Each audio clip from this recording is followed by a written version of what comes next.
बिथांमोननि जि MP election बेबो मोनसे प्रमान आरो बिनि सिगाङाव थांनाय बिटिसि आव बुंनो थांब्ला माने बिटिसि समष्टि हिसाबै जोंनि जिल्लायावनो बे मोनसेल'सो देरहाखादों। साख्रि बाख्रिनि खेत्रआव थांनाय जि माने सरकारनि पार्टी इउपिपिएल बिथांमोनाथ' गोबां खोथा होदोंमोन, किन्तु जोंहाबो थांखि दं आरो बे हिसाबै जोंहा उदाहरणबो दङ। हाग्रामा महिलारि बिथांनि समाव खमावबो बिथाङा 10निफ्राय 20,000 थार्ड ग्रेड फर ग्रेडआव बिथाङा साख्रि होदों। इभेन बिनि गोजौआव थानाय साख्रिफोरखौ बिथाङा माने आसामनिफ्राय एप्रुभेल लानानै बिथाङा सेकेन्ड ग्रेडनि साख्रिफोरखौबो बिथाङा एपइन्टमेन्ट होनो हादोंमोन। खुलुमबाय लोगोफोर, मैयाहाय एन दानसोरां दिलरन्जन नार्जारी बिथांनि माखासे स्टेटमेन्ट होनायखौ जों नुनो मोनदों। दानसोराङा गुबुन नङा, बिथांनि जाखिनि बाथ्रा बुंनायना एसे गोरोन्थि जालांदों नामा आं बेखौ सानदों। मानो होननानै बुङोब्ला दानसोरांनो इउनाइटेड फरामनि दैदेनगिरिमोन, बिथाङा सासे लिडारमोन। मावनाय मावैखौ आं बुंनो थाङा, बिथांजों आं गोबाव बोसोर थानानै फैनाय। बांलादेशआव बियो सिटि कामानावनो थाबाय थायोमोन। रन्जन दैमारि सारजोंनो फ्राय भागानो बियो थायोमोन। ओरैहाय जोङो चिटागां हाग्रायावहाय जों थायोमोन आरो बिनि सिगांबो जों ओरैहाय मैमनसिं डिस्ट्रिक्ट हालुवाघाट, बेवहायबो जों गोबाव सम थानो मोन्दों, लोगो मोन्दों। मुथते आङो 2000 सननिफ्राय बिखौ 2011सिम आं बिथांखौ बांलादेशआवनो लोगो मोनफ्रामदों, फ्राय खाथियावनो। आं बिनि बाथ्राखौ आं बुंनो थाङा, बिथाङाबो हारिनि थाखाय गोबां सेक्रिफाइस खालामदों, जेरावखि थाया मानो, जेरावखि मावा मानो सेक्रिफाइस खालामदों। नाथाय नै बावहाय माखासे मेगन सानायनि बाथ्राखौ बुंदों।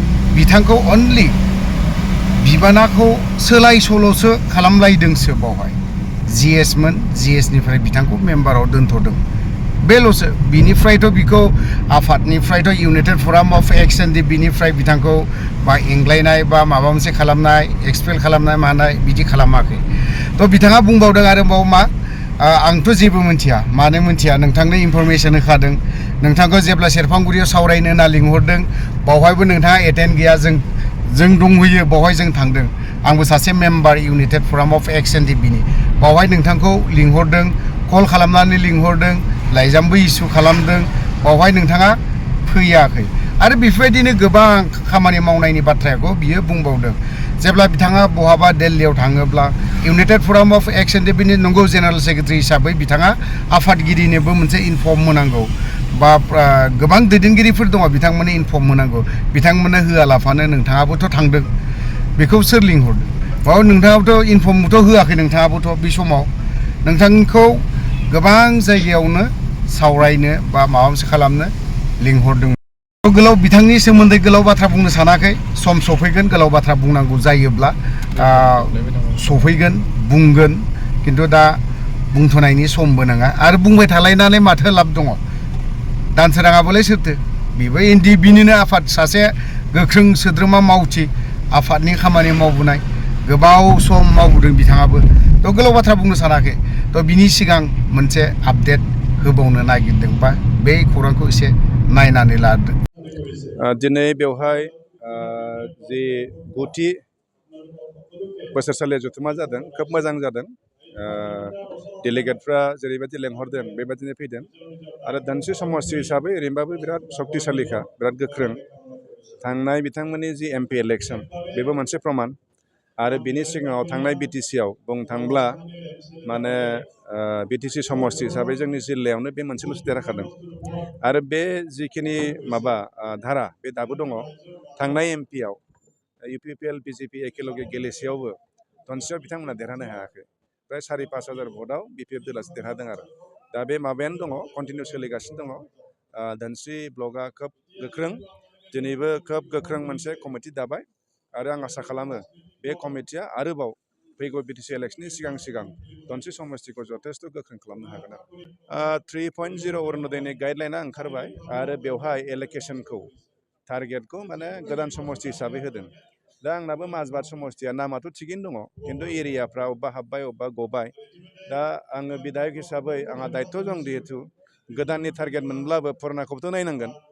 ओंखायनो आं दिनै बुंदों धनस्रि समष्टिनि खावसेया आंनिफ्राय गलांबाय, माजबादनिफ्राय गलांबाय।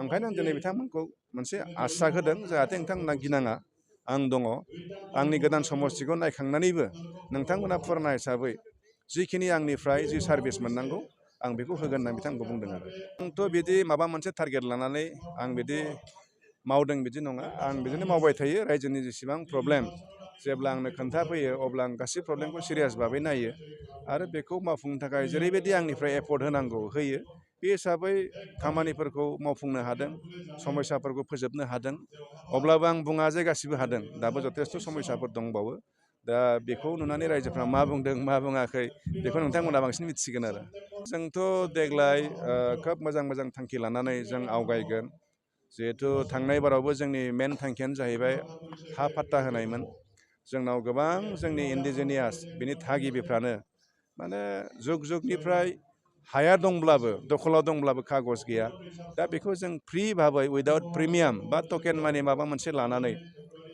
जोङो जि हा होनायनि बेबस्था जों बेखौ रायजोफोरनो बुंदोंमोन खोथा होदोंमोन नाथाय रायजोफ्रा थांनायफोराव फोथायाखिसै खिन्थु जोंना दाबो बे कन्टिनिउ एबार इलेक्सनाव जों बेखौ लानानै आवगायलांगोन आरो इतिमध्य जों बिनि थाखाय सार्भेफोरबो जों आराम्भ' खालामसिगोन आरो बेनिफ्राय जोंहा दङ दा साख्रि बाख्रिनि खेथ्रआव थांनाय जि माने सरकारनि पार्टि UPPL बिथांमोनाथ' गोबां खोथा होदोंमोन न'खर न'खर साख्रि होनाय खिन्थु बिथांमोना एखेबारे बिनि उल्था मावबाय खिन्थु जोंहाबो थांखि दं आरो बे हिसाबै जोंहा उदाहरनबो दङ हाग्रामा महिलारि बिथांनि समाव खमावबो बिथाङा 10निफ्राय 20,000 थार्ड ग्रेड फर ग्रेडआव बिथाङा साख्रि होदों इभेन बिनि गोजौआव थानाय साख्रिफोरखौ बिथाङा माने आसामनिफ्राय एप्रुभेल लानानै बिथाङा सेकेन्ड ग्रेडनि साख्रिफोरखौबो बिथाङा एपइन्टमेन्ट होनो हादोंमोन ओंखायनो जों एबारावबो जोंहा खमावबो फैगोन 5 बोसोराव 10निफ्राय 20,000 जों साख्रि होनायनि जोंहा मोनसे थांखि दं आरो बर' होननाय नङा बेयावथ' दुखुनांथाव खोथाखा मानो होनोब्ला